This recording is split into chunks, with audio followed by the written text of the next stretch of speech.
Dr. Bathini. Good morning, sir. Good morning, Amit. Good morning, Yeah. Suyash.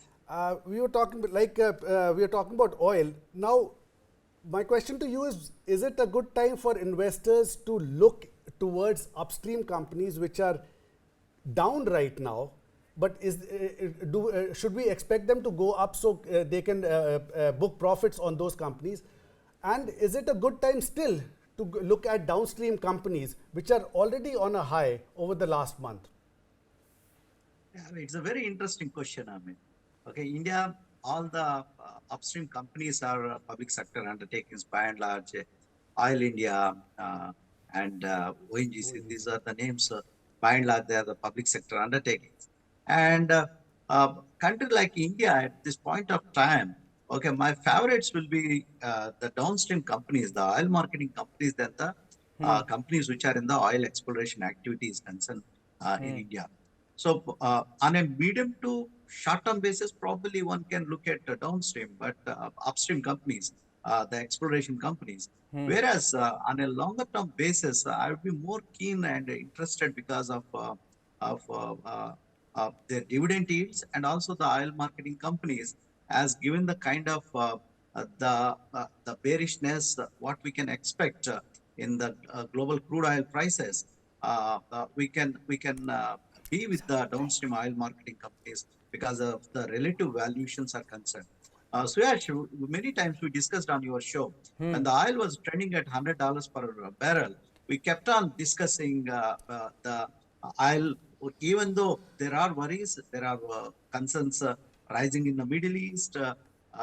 Despite of these all these negative news, uh, uh, we, uh, uh, we acknowledge that oil prices are peaked out, and we can expect in further coming months, oil prices are expected to come down. That's what we are witnessing right now. As a point of matter, even though OPEC countries are planning to cut their output, oil production, whereas right now US has emerged as one of the highest quantum of oil producer. So US production has been going up. This is the reason we could able to see the downtrend in oil prices at this point of time. Despite of uh, the Saudi, the other countries are cutting their oil production, but US oil production has been coming into the streamline. Okay. And India also one of the key importer of US oil right now. Of course, the Russian oil also coming. That's the key portion, but US oil also coming into the markets. All right, shifting focus from crude to Indian markets. Now, sir, we have, pretty much broadly speaking, Nifty has been in a range of about 1,000 points. We saw a big 1,000 point decline from 19,870 sort of levels to 19,837, which, by the way, took only 6 sessions. We have clawed back and we have rescaled those levels, but on the upside we are struggling at around 19,875, which is the swing high, and have not reclaimed that. And the clawback also has been relatively slow. It took us about 20 sessions or so. Are you making something of this observation, where on the downside we declined sharply in a matter of 6 sessions? On the upside it's taking a lot of time, and on the upside also we are facing resistance now. What's your view there, sir? Yeah, so yeah, there is a great saying on Wall Street. Whenever market try to go up, it takes the stairs, and when it's coming down, it takes the elevator. So that's what we are seeing. When it's going down, it goes very fast. But when we have to reclaim the claim to the mountain, okay, it takes time. Okay, the same law is applicable, but markets are in a right now at a consolidation phase. It needs to gather some more momentum and courage to climb this range. And so if you see the past couple of quarters also, this is the range market was struggling. In fact, 19,800, even the market goes to the level of very near kissing distance to 20,000 level, and some kind of negative news in the geopolitical environment comes from the global news, which acts as the negative for the market at this point, at this level, and market is going back. So right now market has to gather some kind of momentum at this point of time. we don't see any kind of significant buying from the foreign portfolio investors to give some more, add some fuel from this level. And also, Suyash, the point to mention right now, despite of the foreign portfolio investors, very less participation and selling, markets are quite resilient. But Right. at this point of time, a lot of money has been going into the primary market. We have lined up more than 5 IPOs are there. So a lot of money has been getting channelized. And if you see the subscription of those IPOs, it is multifold. Money has been getting into the primary market right now. So this is the reason some kind of consolidation is there in the secondary market at this point of time. Once these IPOs opens, we can see the momentum that money get channelized into the secondary market again. So right now, investors also a little bit selective at this point of time while choosing the stocks. Now, so as you rightly mentioned, primary market is also seeing a lot of activity, and today is the closing day for 4 IPOs, including Tata Tech, Gandhar Oil, Flair Writing, and Fed Bank.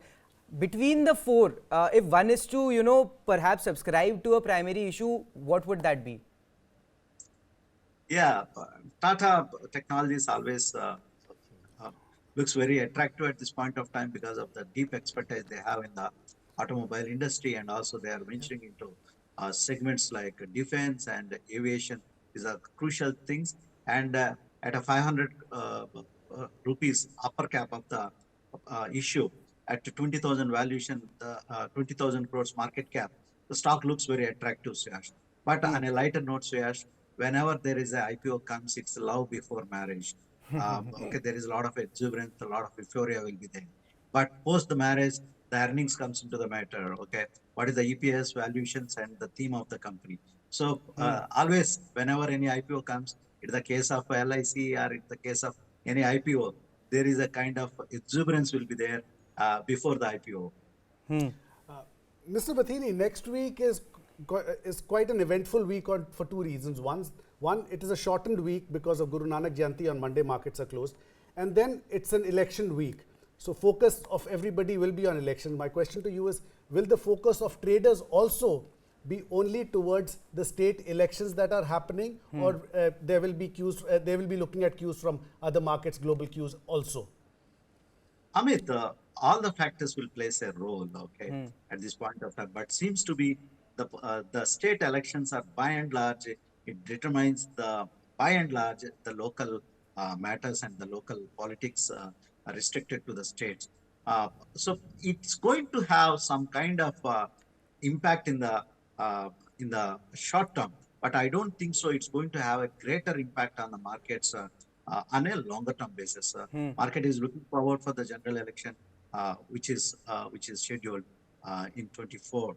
But state election, it do have some kind of rubbing impact on a shorter term. But by and large, macro data is essential for the markets at this point of time. Now, so a follow up on this, I mean, if there is a big surprise, if the ruling party, if there is lack of continuity, what sort of, if you can give us a in percentage terms, what sort of a percentage impact can we see on the markets? Suyash, if at all it's the state elections, the impact will be very, very negligible in terms of the markets are concerned at this point of time. That is the reason we can see markets are consolidating at this point of time, just to make a wait and watch approach. Otherwise, market would have crossed 20,000 levels by this time. So markets are in a wait and approach before these kind of events that are going to take place. But I don't think so. It's going to have a major knee-jerk reaction,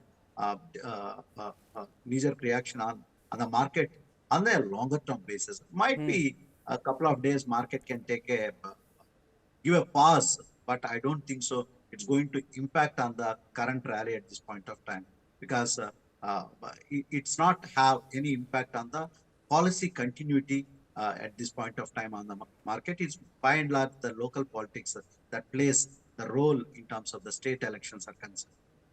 Now, sir, I mean, given the kind of volatility that we have seen, and a lot of people ask me, since I cover markets, people my age, around 25 to 30 years of age, ask me how, if they are to, start their investing journey, how do they even approach the markets? Now, I told them we'll have Mr. Kranthi Bathini here today, joining us. So over to you. What does a person in their mid to late 20s or even early 30s, how do they approach market? How do they build a fresh portfolio? Suyash, very interesting question, because a couple of days back, the number of demat accounts touched more than 10 crores with CDSL. Okay, Right. it's an eventful day. And when we started our careers way back, as you mentioned, your age, when we started our careers, okay, we never thought uh, getting above 1 crore mark about demat accounts is a 1%. That 100 crores population uh, is a very eventful thing. But right now we are at 10%, but it's a long way because of the digitalization. And coming to your point, the new investor who is coming to the market, look at the greater picture of India. Don't worry about what the things happens tomorrow or next 6 months or next 1 year. India is bound to have progressing very well, and for the matter of fact, okay, we are transforming from a unorganized economy to a very organized economy, and digitalization is taking place. So the fruits are going to reflect all these developments are reflect on the company earnings. So as an initial beginner, try to see the greater picture and stick to the large cap till the time you get uh, understanding about the market and company earnings, and how the forecasting the company earnings. Stick to the large cap and invest in the themes. It is quite common sense where the development is taking place and what are the leaders in this place, and one can stick to the leaders. Probably leaders might be in a consolidation phase. It will not entice the investor buying a Reliance Industries at this point of time. But try to understand how the market is valuing these companies, and try to be with these leaders on a longer term basis. See the greater picture. Okay, and if the investor get understanding of the market, okay, Right. understanding about the market cycles, he can get into mid and small caps. Hmm. All right, those are the words of wisdom from Mr. Kranthi Bathini. Sir, always a pleasure talking to you. Appreciate your thoughts. Thank you for joining us here on First Take. Thanks, Suyash and Amit. Always my pleasure to speak to you and share my views with all your viewers.